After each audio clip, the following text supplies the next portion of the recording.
여러분, 주님이 우리를 위해 이 땅에 오셨습니다. 네, 우리 내일 저희가 그 기쁨을 온 부서가 또 준비하고 있는 여러 가지 정말 너무나 많은 일들이 있습니다. 그래서 저도 기쁨으로 주님이 오심을 저희가 함께 나누면 좋겠고요. 오늘은 제가 예수님과 교회 관계에 대해서 지금 세 번째 설교를 시작합니다. 기억하십니까? 예수님 이 땅에 오셔서 우리에게 복음을 전하시고 우리를 구원해 주시고 교회를 세우셨습니다. 제가 여쭤볼게요. 교회를 왜 세우셨을까요? 예수님이 하신 일을 교회가 계속해서 이 땅에서 하기를 원하셔서 그리스도를 부르시고 그리스도인을 부르시고 교회를 세우셨습니다. 여러분 믿으십니까? 그러니까 우리가 주님의 일을 감당하기 위해 교회에 나와 그리스도인이라는 이름으로 세상을 삽니다. 제가 첫날 말씀드렸어요. 예수님이 우리에게 가장 원하는 게 뭘까? 무조건 사랑이다. 다른 어떤 것이 더 중요한 가치가 교회는 있지 않습니다. 무조건 사랑입니다. 십자가에 죽기까지 우리를 사랑하셨고, 사랑이 예수님의 삶의 전체였다면 교회도 그 사랑으로 살아가는 은혜가 있기를 주의 이름으로 축복합니다. 이런 아멘으로는 사랑하기 쉽지 않아요, 여러분. 그리고 지난주에 제가 예수님은 이 땅에 기쁜 소식으로 오셨고 그 복음이 오늘 우리의 입으로 선포되기를 원하신다고 말씀을 드렸어요. 여러분 기쁘십니까? 저를 보시죠. 네. 뭐 바닥에 아무것도 없는데 계속 바닥만 보시는 분, 네. 얼굴에 기쁨이 있기를 원해요. 내 안에 주님의 기쁨이 있기를 원해요.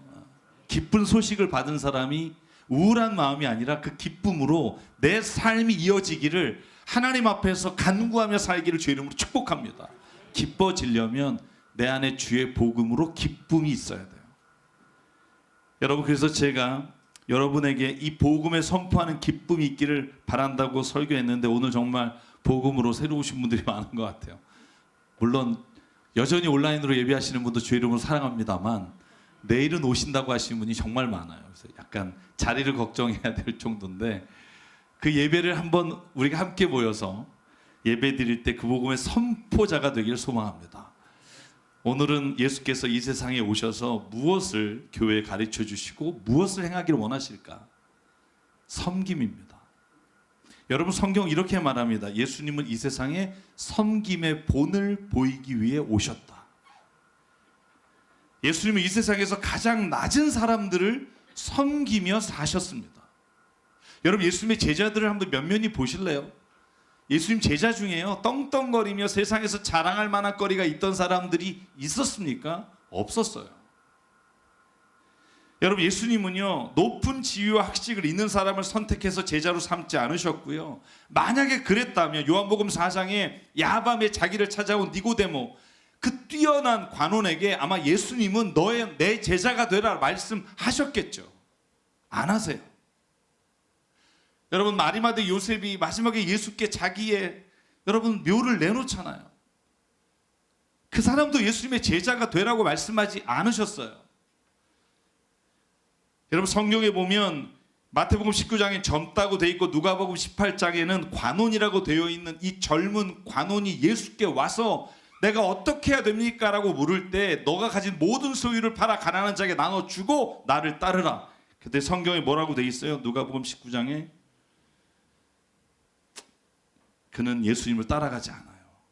근심하며 떠나요. 왜냐하면 그는 부자였기 때문입니다.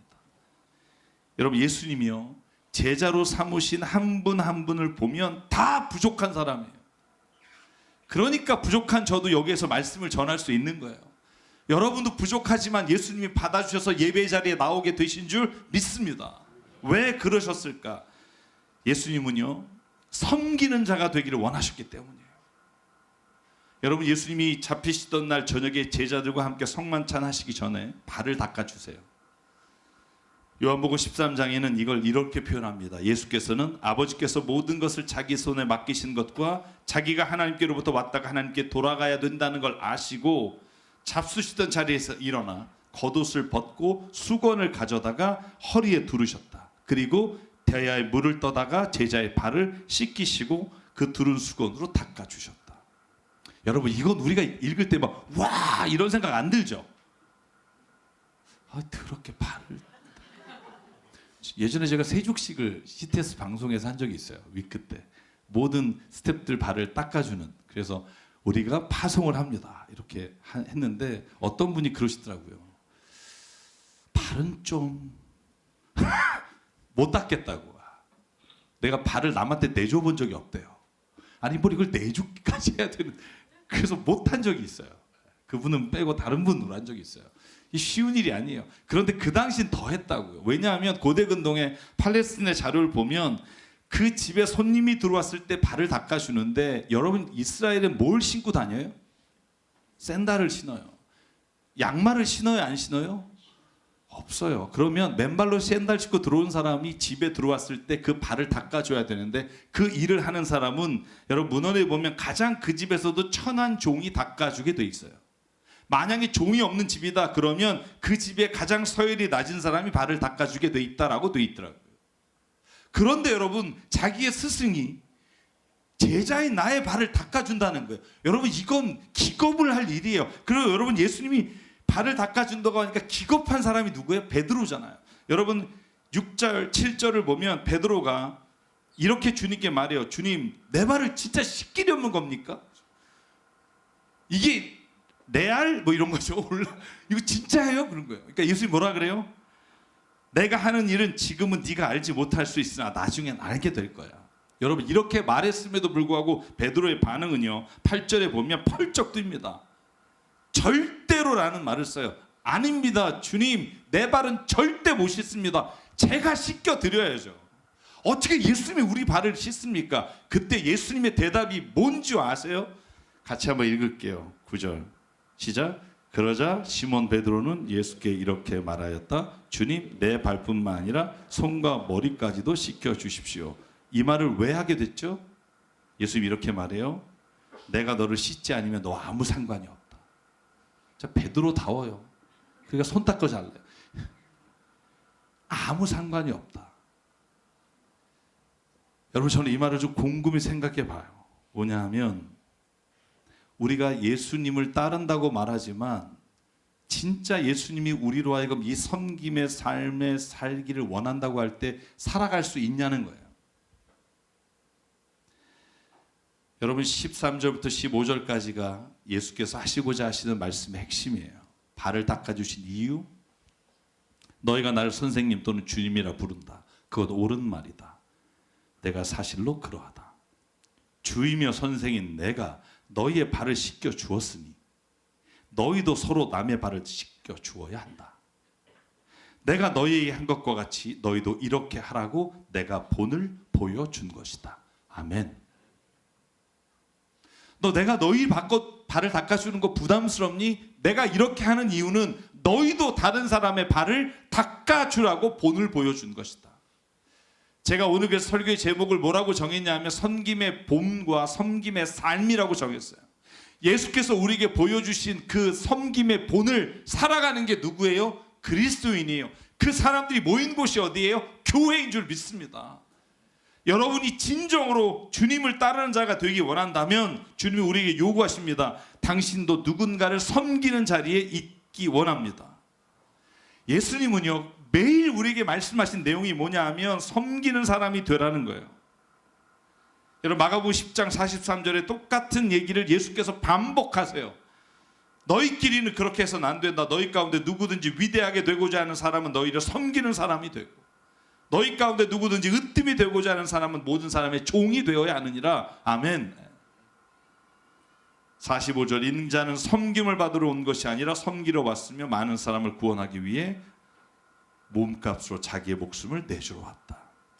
자, 여러분 저와 여러분이 오늘 발을 닦아주는 자리까지 내려가길 주의 이름으로 축복합니다. 여러분 세족식은요 우리가 한번 행사를 치를 때 하는 행위가 아니에요. 예수님이 말씀하신 발을 닦는 행위는 우리의 삶에서 매일매일 우리가 그렇게 살아가라고 하나님이 우리에게 본을 보여주신 거예요. 여러분 이걸 요약하면 뭘까요? 낮아지라는 거예요. 제가 첫날 사랑 얘기하면서 사랑 말씀 나눌 때 여러분 드린 말씀 기억하나요? 왜 교회 생활이 힘든 줄 아세요? 왜 봉사하다가 짜증나는 줄 아세요? 왜 본전 생각나는 줄 아세요? 낮은 척해서 그래요. 여러분 낮은 척 하잖아요. 그러면 어느 임계점에 도달하면 열불이 나고요. 쥐알을 하게 돼요. 내가 이러냐고 뭐 이러게 돼요. 이제 어떻게 아냐고요? 제가 그래요.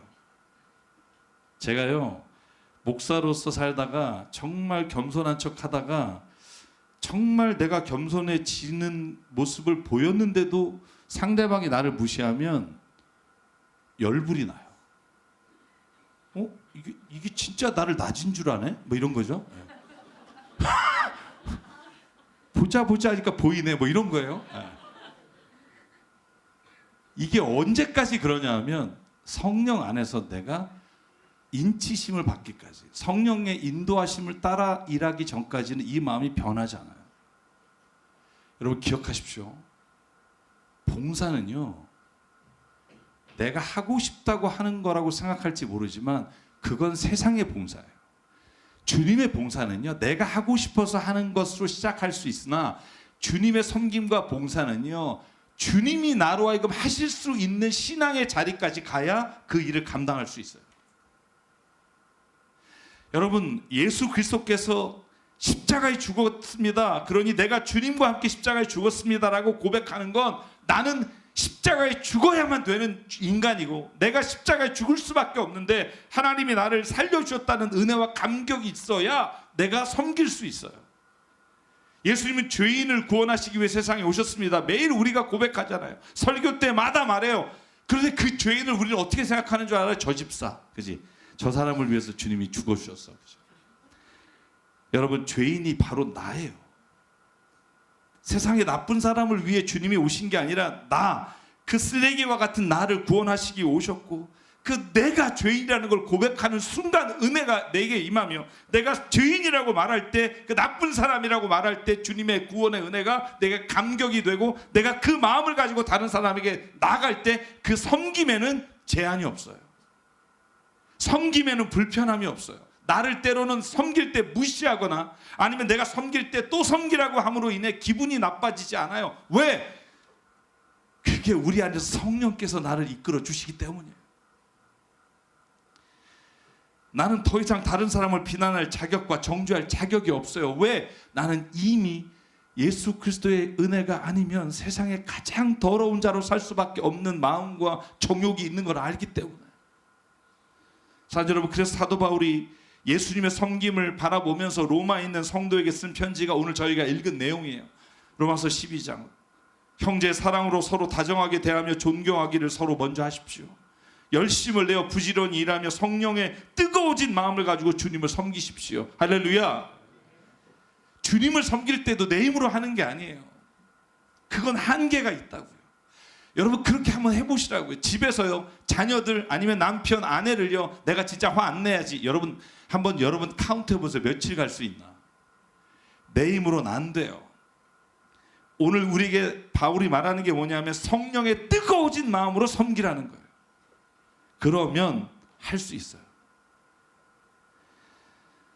저는 우리 교회가 서로가 가지고 있는 장점을 가지고 섬기며 살기를 주의 이름으로 축복합니다. 여러분 사도 바울이 로마서 12장 6절에 뭐라고 말하는 줄 알아요? 하나님이 우리에게 주신 게 있다는 거예요. 그 은혜를 따라 저마다 가지고 있는 선물이 있어요. 이 선물이라는 게 은사예요.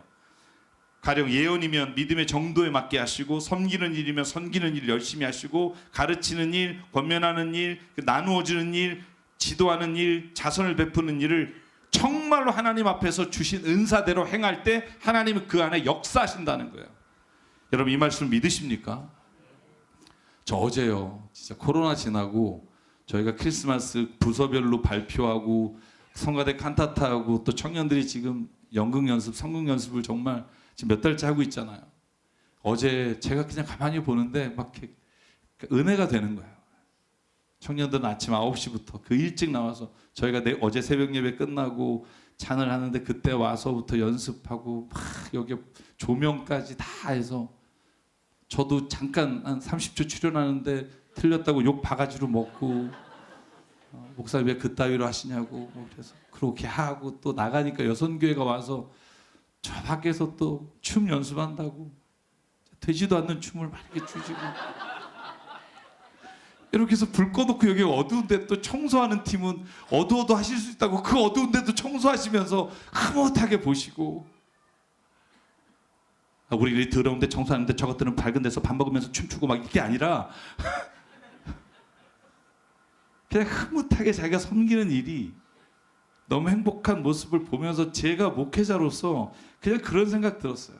또 그게 다 끝나고 다 가신 다음에 또 꽃 장식하러 오셔서 또 밤 늦게까지 여기서 꽃 장식하신 집사님 보면서 이게 교회지.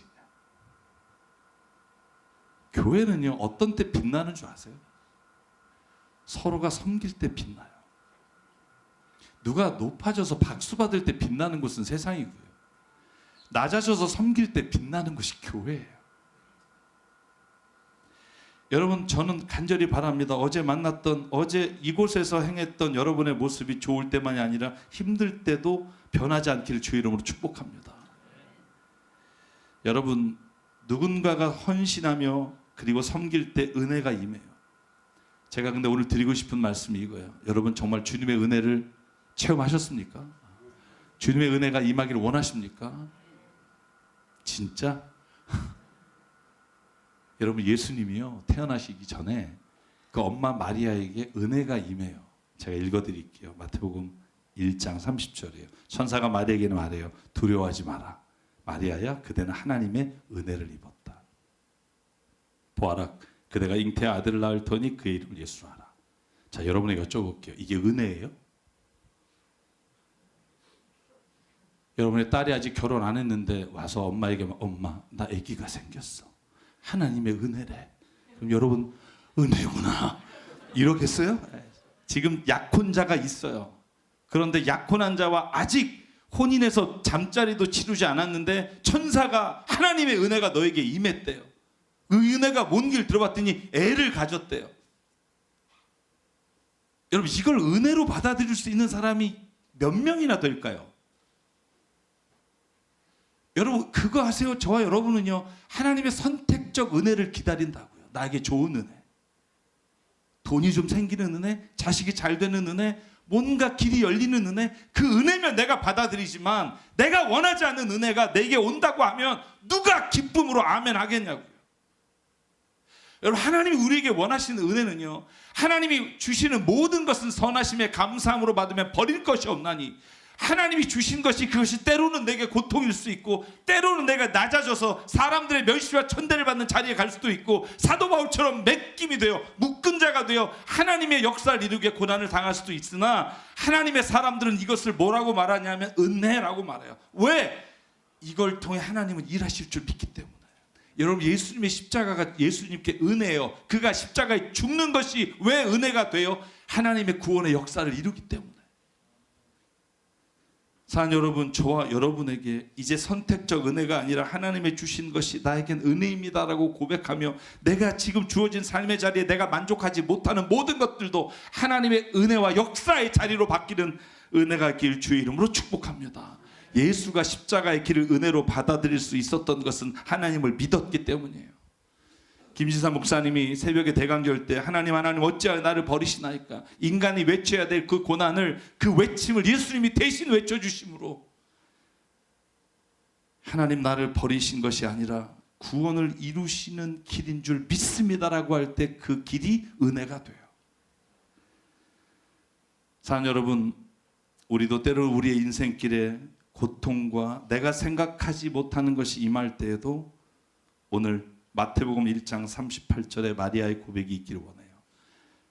같이 한번 읽을까요? 시작. 마리아가 말하였다. 보십시오, 나는 주님의 여종입니다. 당신의 말씀대로 나에게 이루어지기를 바랍니다. 천사는 마리아에게서 떠나갔다. 아멘. 주님 그 섬김이, 지금 내가 낮아짐이, 내가 목사지만 정말 다른 사람이 나를 낮게 여기는 것조차도 하나님의 말씀이 내게 이루어지는 것이라면 이루어지기를 원합니다. 여러분, 봉사와 섬김이란 헬라어가 디아코니아라고 해요.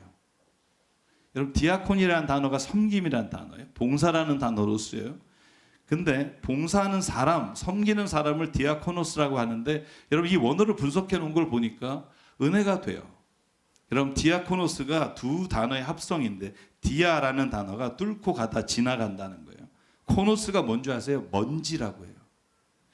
그러니까 먼지를 뚫고 지나가는 게 섬김이에요. 아무도 가려고 하지 않는 그 길을 걸어가는 게 섬김이에요. 여러분 그 디아코니아에서 온 디아코노스에서 온 단어가 뭔지 알아요? 디컨이에요. 디컨이 뭐예요? 집사예요. 여러분 다다음 주에 집사 임명이 있어요. 여러분 먼지를 뚫고 가는 은혜가 있길 원합니다. 아멘이 없잖아요. 그죠? 네. 집을 사라는 게 집사인 줄 알았는데 먼지를 뚫고 가라니 뭐 이런 마음이잖아요. 여러분 저는요 교회가 직분자가 세워지는 이유는 하나님의 손이 되어줄 사람과 하나님의 발이 되어줄 사람을 하나님이 찾으시기 때문이에요. 여러분 제가 목사가 된 건 제가 잘나서가 아니라 하나님이 가장 낮은 자로 설 수 있겠니? 라고 물어보실 때 아멘 했기 때문이에요. 제가 여러분에게 약속할 수 있는 건 저는 우리 교회에서 가장 낮은 사람이 되고 싶어요. 그렇다고 또 여러분이 낮은 자로 대하면 기분은 안 좋을 것 같긴 한데 매일 기도해요. 하나님 그래도 감사합니다. 왜냐하면 교회를 하나님이 살리시기 위해 나를 그렇게 쓰시겠다면 내가 그렇게 되겠습니다. 그래서 섬기는 사람은 아무나 할 수 없다고 돼 있어요. 성경에서 봉사하는 자는 아무나 세울 수가 없고 집사는 아무나 세울 수가 없다고 돼 있어요. 왜냐하면 내 힘으로 하는 게 아니라 성령께서 나를 이끌어 주심에 내가 가장 낮은 자리에도 가겠습니다 하는 것이 바로 주님의 은혜를 입은 직분자의 모습이기 때문이에요. 말씀을 정리할게요. 고린도서 12장 11절 12절 기억하십시오. 이 모든 섬김은 이 모든 일은 한 분이신 같은 성령이 하시며 그가 원하시는 대로 각 사람에게 은사를 나눠주십니다. 몸은 하나지만 많은 지체가 있고 몸의 지체는 많지만 그들이 모두 한 몸이듯 그리스도도 그러하십니다. 아멘. 여러분 제자들이 성령을 체험하지 못했을 때는요 자기끼리 싸워요. 언제 싸우냐면 예수님이 인자가 고난을 받을 것이고 너희도 고난을 당할 것이고 섬기러 왔다 했더니 여러분 제자들이 누가 높으냐고 싸워요. 그게 마가복음 8장 9장 10장을 읽어보면 3번이나 그래요. 그런데 여러분 성령을 체험하고 나니까 여러분 사도행전의 제자들은요 그 섬김이 달라져요. 누가 높으냐가 아니라 내가 가서 죽겠습니다. 내가 주님 내가 그 자리를 담당하겠습니다. 산 여러분 그러므로 로마서 12장 12절 오늘 여러분에게 읽어드리고 마칩니다. 소망을 품고 즐거워하십시오. 환난을 당할 때 참으십시오. 꾸준히 기도하십시오. 하나님이 여러분의 섬김에 인도자가 되어주시고 동행해 주실 줄 믿습니다. 여러분 그래서 오늘 이 찬양을 부르고 싶어요. 오늘 찬양의 가사가 그렇습니다. 주께 힘을 얻고 그 마음에 시온의 대로가 있는 사람은 하나님의 축복의 사람입니다. 근데 그 축복받은 사람은 모든 게 잘 되고 세상 사람들에게 떵떵거리는 게 아니라 그가 섬김으로 인해 그의 헌신으로 인해 이 아름다운 교회와 세상을 만들어가는 사람, 그 사람이 복받은 사람인 줄 믿습니다. 그래서 오늘 이 찬양하실 때 우리의 고백이 됐으면 좋겠어요. 하나님 내가 이런 사람 되기 원하고요. 우리 교회가 이런 교회가 되기를 원합니다.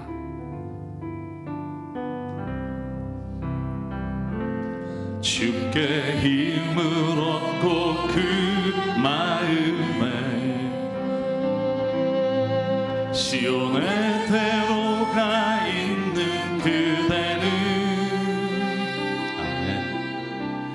하나님의 축복의 사람이죠.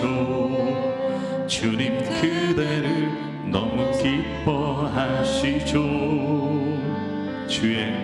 주의 집에 거하기를 사모하고 주를 항상 찬송하는 그대는 하나님의 축복의 사람이죠. 주님 그대를 너무 사랑하시죠. 그대 섬김은 아름다운 찬송, 그대 섬김은 아름다운 찬송, 그대 헌신은 향기로운 기도.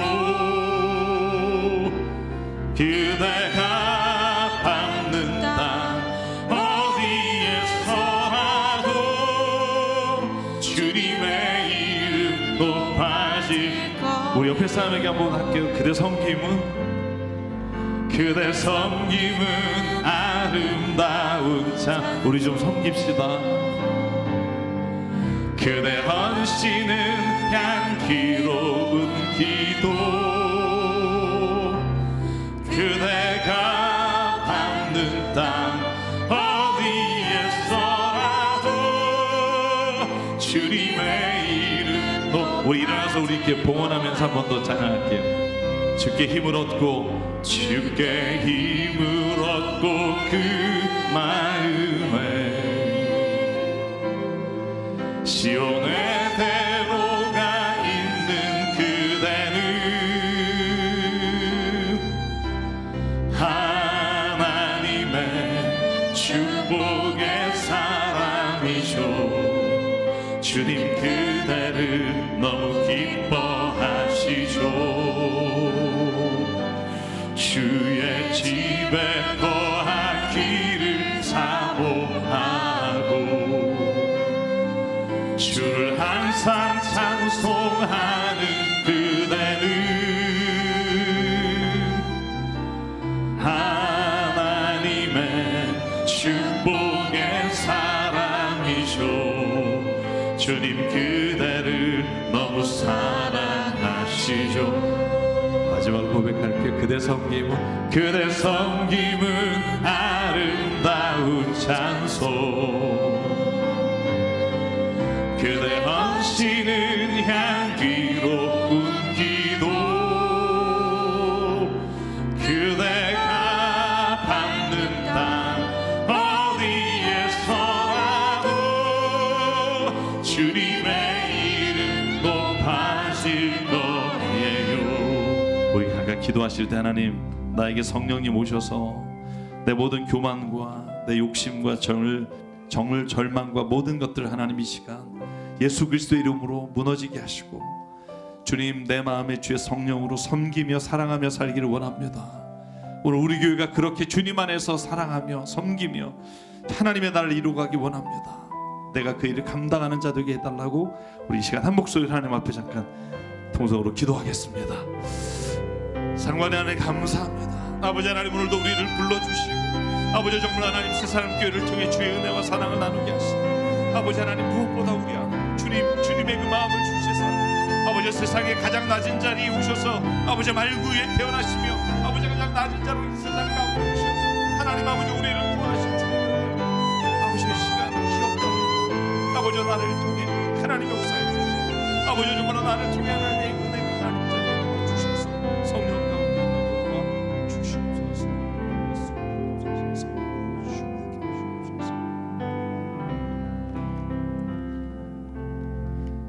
상광의 하나님, 오늘 크리스마스 이브에 주님이 오신 나를 기다리며 예수님이 이 땅에 교회를 왜 세우셨는지를 주님 앞에 나누고 기억합니다. 하나님, 굳이 제자의 발을 닦으시며 너희도 이와 같이 사람들을 섬기며 살라고 말씀하신 주님, 오늘도 우리에게 그런 마음이 있는지를 보게 하여 주시고, 내가 조금이라도 높아지려는 마음으로 인해 누군가를 시기하고 질투하는 마음이 있다면 성령님 오늘 내게 임재하여 주시사 그 마음이 오히려 누군가 높아지는 것을 바라보며 그를 박수 쳐주고 사랑할 수 있는 마음으로 변하게 도와 주시옵소서. 하나님, 오늘 이 자리에 참여한 한 분 한 분의 마음 가운데 임재하여 주시사 우리 세상교회가 코로나 이후에 하나님의 은혜와 하나님의 사랑과 하나님의 역사심으로 날마다 부흥할 뿐 아니라 하나님 세상 가운데 빛이 되는 교회, 세상을 섬기는 교회 되게 은혜 내려 주시옵소서. 오늘 이 자리에 나올 때 우리에게 주신 생명과 시간과 달란트와 모든 물질이 주님의 것임을 인정하며 이 시간 주님께 예물을 드립니다. 예물을 바치는 손길마다 하나님 기억해 주시고 쓰이는 곳마다 하나님의 나라와 뜻이 이루어지게 하옵소서. 이제는 우리 주 예수 그리스도의 은혜와 하나님 아버지의 무한하신 사랑과 성령님의 감동, 감화, 충만, 교통, 위로하심이 이 시간 주님의 그 섬김을 따라 살기를 다짐하며 삶의 자리로 돌아가는 여긴 한 분 한 분 머리 위에, 그리고 가정과 일터 위에 주님 세우신 새사람교회 위에 지금부터 영원토록 함께 하시기를 간절히 축원하옵나이다. 아멘.